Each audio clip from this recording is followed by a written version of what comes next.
May kasabihan na magbiro ka na sa lasing, wag lang sa bagong gising. Pero paano kung lasing ang ginising?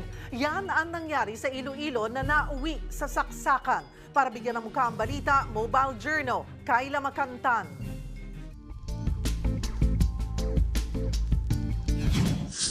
Ang masayang inuman ng dalawang magkatrabaho sa Iloilo na uwi sa pananaksak.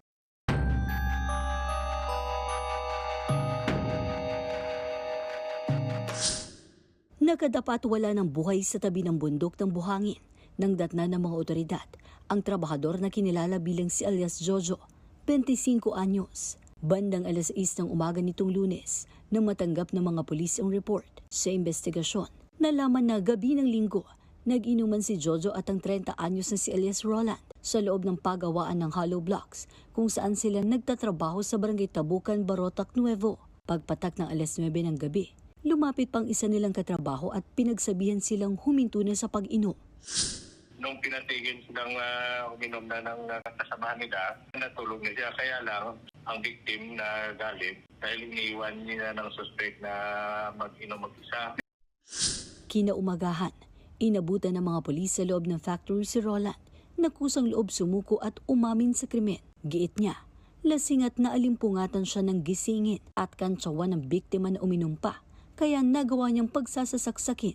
3 stabon sa tiyan ang ikinamatay ni Jojo. Na-recover din ang kutsilyong ginamit sa krimen. Laking gulat naman ng kanilang mga katrabaho lalo't malapit talaga ang dalawa at walang anumang alitan. Ang tatay ng victim is second cousin ng suspect. Nandito na rin yung pamilya ng victim at yan nga, nakadecide na mag-file na muna ng kaso yung suspect. Nakapiit ngayon sa custodial facility ang suspect na labis ang pagsisisi sa nangyari.